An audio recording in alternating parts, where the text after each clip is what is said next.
Welcome to Telugu focus TV. నేను మీ శ్రీనివాస్ రెడ్డి. జగన్ పాదయాత్ర కాదు, పొర్లు దండాలు పెట్టినా కష్టమే, ఆ క్రెడిట్ ఇవ్వాల్సిందే అంటున్నారు. ఇంతటికి ఎందుకు ఏమనేది కూడా ఈ వీడియోలో మనం తెలుసుకుందాం. ఆంధ్రప్రదేశ్ రాష్ట్రంలో తాజాగా వైఎస్ఆర్ కాంగ్రెస్ పార్టీ అధినేత మాజీ ముఖ్యమంత్రి జగన్మోహన్ రెడ్డి గారు మరోసారి పాదయాత్ర కూడా చేస్తారని ప్రకటించడం రాష్ట్ర రాజకీయాల్లో ఒక సంచలనంగా మారిపోయిందని కూడా చెప్పుకోవచ్చు. ముఖ్యంగా వైఎస్ జగన్ ప్రకటన పైన కూడా తెలుగుదేశం పార్టీ నేతలు మండిపడుతున్నారు. ప్రజల్లో వైఎస్ఆర్ కాంగ్రెస్ పార్టీకి ఆదరణ లేదని, జగన్ ఏం చేసినా ప్రజల నుంచి కూడా ఆదరణ రాదని కూడా చెప్తున్నారు. పాదయాత్ర కాదు, పొర్లు దండాలు యాత్ర చేసినా కష్టమే అంటూ కూడా పంచమర్తి అనురాధ గారు చెప్పుకొచ్చారు. తాజాగా ఎమ్మెల్సీ పంచమర్తి అనురాధ జగన్ను టార్గెట్ చేశారని కూడా చెప్పుకోవచ్చు. జగన్ పాదయాత్ర కాదు, పొర్లు దండాలు చేసిన ప్రజలు నమ్మరనేసి కూడా చాలా స్పష్టంగా చెప్పుకొచ్చారు. వైసీపీ అరాచక పాలనను తలుచుకుంటేనే ప్రజల్లో వణికిపోతున్నారనే చెప్పుకొచ్చారు. జగన్ అధికారంలో ఉన్న 5 సంవత్సరాలు ప్రజలను రాబందుల మాదిరిగా పీకు తిన్నారని కూడా ఎమ్మెల్సీ పంచవర్తి అనురాధ కూడా పేర్కొన్నారు. అయితే రాష్ట్ర అభివృద్ధి కోసం కూటమి సుస్థిర పాలన కూడా ప్రజలకు అందిస్తుందని, ప్రజలు కూడా ఆ విధంగా కోరుకుంటున్నారని కూడా ఆమె పేర్కొన్నారు. అయితే జగన్ క్రెడిట్ వ్యాఖ్యలకు టార్గెట్ చేసినటువంటి మంత్రి గట్టిపాటి అని కూడా చెప్పుకోవచ్చు. తాము చేసినటువంటి పనులు చంద్రబాబు క్రెడిట్ తీసుకున్నారని జగన్ చేసినటువంటి వ్యాఖ్యలపైన కూడా ఏపీ మంత్రి గట్టిపాటి రవికుమార్ తీవ్రంగా స్పందించారు. క్యారెక్టర్ లేని మాజీ సీఎం జగన్ క్రెడిట్ గురించి మాట్లాడడం విడ్డూరంగా ఉందని కూడా చెప్పుకొచ్చారు.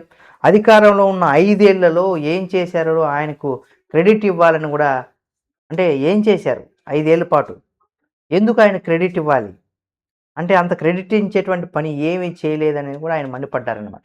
రాష్ట్రంలో అధోగతి పాలు చేశారని, విద్యుత్ శాఖను జగన్ సర్వనాశనం చేశారని కూడా మండిపడ్డారు.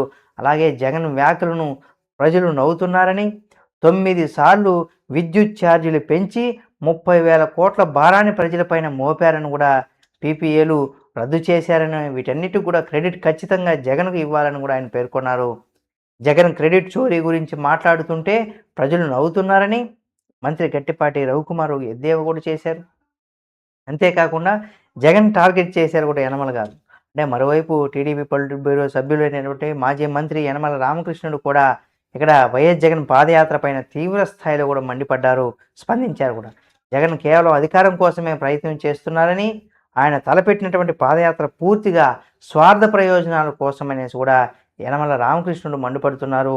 జగన్ ముఖ్యమంత్రిగా ఉన్న సమయంలో రాష్ట్రాన్ని అవినీతిమయంగా మార్చాడని, దోపిడీ వ్యవస్థను కూడా, అంటే వ్యవస్థీకృత నేరాలు, శాంతి భద్రతల లోపాలను కూడా నింపేశారని యనమల రామకృష్ణ గారు విమర్శించారు. అలాగే దావోస్లో తెలంగాణ పంట పండిందని, హైదరాబాద్లో ప్రపంచంలోనే తొలి స్విస్ మాల్ అని, జగన్ అంటే అరాచకం, ఆర్థిక సంక్షోభం అని, జగన్ గత 5 ఏళ్ల పాలలో రాష్ట్ర ఆర్థిక వ్యవస్థను పూర్తిగా నాశనం చేసి రాష్ట్రాన్ని 20 ఏళ్ళు వెనక్కి పెట్టించాడని అభిప్రాయం కూడా వ్యక్తం చేశారు. ఈ రకంగా జగన్ పాలన పైన కూడా ఇక్కడ అనేకమైనటువంటి విమర్శలు చేశారు.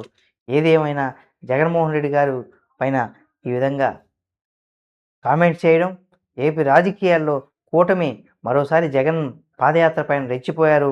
కాబట్టి ఏది ఏమైనా ఆ కూటమి ప్రభుత్వంలో ఉన్నటువంటి కూటమి నేతలు చేసినటువంటి వ్యాఖ్యల పైన మీరేమనుకుంటున్నారు? జగన్ పాదయాత్ర చేస్తే మళ్ళీ అధికారంలోకి వస్తారా, రారా? ఆ వ్యాఖ్యలు, కూటమి నేతలు చేసినటువంటి వ్యాఖ్యలు కరెక్టా, కాదా? పాదయాత్ర చేస్తే అధికారంలోకి వస్తారా, రాదా అనేది కూడా మీరేమనుకుంటున్నారో కామెంట్ రూపంలో తెలియచేయండి. మరిన్ని వీడియోల కోసం మన Telugu focus TV channel subscribe చేసుకొని పక్కనే ఉన్న బెల్ బటన్ నొక్కడం మాత్రం మర్చిపోకండి.